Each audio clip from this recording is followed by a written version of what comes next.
Asalaamu calaykum waraxmatullaahi wabarakaatu. Soo dhawaada channelka Roman Media. Magaciiguna waa Cabbaas Mustaf. Waxaan maanta muuqaalkeena ku soo qaadan doonaa dalka faca weyn ee Mareykanka. Inaad like saarto videogaana wuxuu naga saacidi karaa YouTube-ka inuu dad badan gaarsiiyo.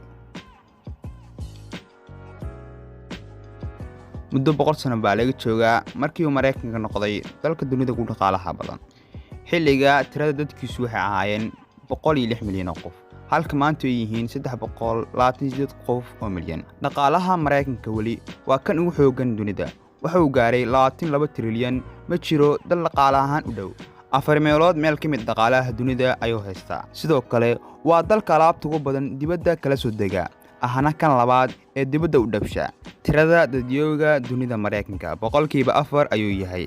Haddana waxa uu dalkaasi haystaa hantida ugu badan ee dal taala dunida. 29% keedka hantideed ee dunida taala wuxuu yaalaa dalka Mareykanka. Waxaa ku nool 9 milyan oo qof oo isugu jira dad aan u dhalin Mareykanka oo soo galooti ah iyo carruurta ay dhaleen dadkaasi. Waa dal muhaajiriinta ugu badan ee ku nool yihiin dunida. 19 ilbiriqsi ee kasta qof baa soo galooti ah oo soo gala dalka. 73% dadka ku nool waddanka waa caddaan qudooda.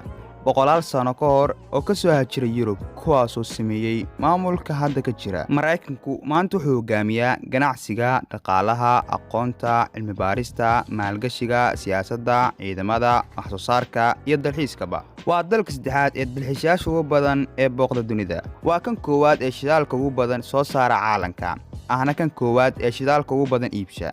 waa dal aad u baaxad weyn oo lagu tilmaamaa inuu yahay kan afraad ee caalamka ugu weyn. In ku dhow 20,000 oo madaar baa ku yaala gudaha Mareykanka. Waa dal leh madaarada ugu badan dunida. Sidoo kale, madaarka ugu mashquulka badan dunida ayaa dhaca. Waa dal astaan oo ah hal abuurka hidaha qaadida. Waxyaabaha uu dalkaasi hidaha qaado waxaa ka mid ah diyaaradaha, telefoonada, kombiyuutarada, laambadaha, internetka iyo waxyaabo kale oo badan. Waa dalka ugu horeeya ee duulimaadka diyaaradaha sameeya. Maanta shirkadda rakaabka dunida ugu badan qaada waa Mareykan. Sidoo kale Mareykanka waa dal horumar ballaaran ka sameeyay sayniska iyo caafimaadka. Tartanka hawada sare waa dalka ugu horeeya, ahna kan qura ee dadka dalkiisa ka soo jeedaan dayaxa ku dul degeen. 12 qof ee taariikhda u diiwaan gashan inay dayaxa cagta dhigeen dhammaantood waa Mareykan. Ganacsiga markii la soo eego labada suuq ee sirif ee ugu weyn caalamka labaduba waa Mareykan. 10 shirkadood ee dunida u qiimaha sareeya 8 ka mid waa Mareykan. 100 shirkadood ee dunida u dakhliga sareeya 54 ka mid waa Mareykan. Shirkadaha shaqaalaha ugu badan dunida shaqaaleysiiya waa Mareykan. Waxbarashada 10 jaamacadood ee dunida ugu sareeya 8 ka mid waa Mareykan.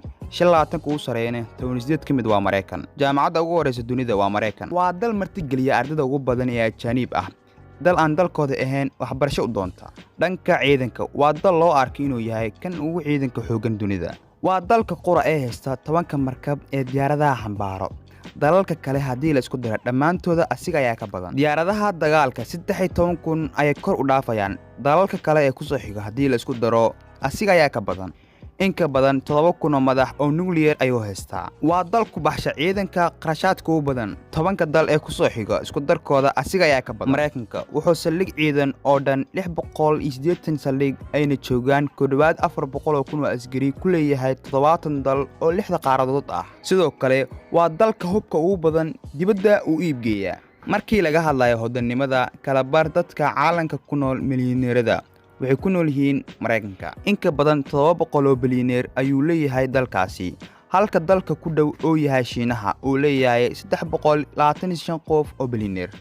Waa dal haysta keedka dahabka ugu badan caalamka. Dalka horumarkaasi oo dhan gaaray oo dhan walba kaalinta koowaad kaga jira dalkaasi waa kala isir, diin, dhaqan, midab iyo afba. 500 sano ka hor waqti laga joogo baa dhulkaasi la helay. Dadka ugu badan ee u haajiray reer Yurub bay ahaayeen, maantana iyaga u badan 73%. Waa dalka qura ee laga helayo isir kastoo caalamka ah. 37 qowmiyadood oo ka mid ah dadyooga dalkaasi ku nool baa dadkoodii 1 milyan kor u dhaafaya mid kasta. Waxaa lagu tilmaamaa dalkii hal abuurka, ilbaxnimada, aqoonta, tiknoolajiyadda iyo madadaalada. New York oo kaliya magaaladaas oo qura ayaa 800 luqadood looga hadlaa.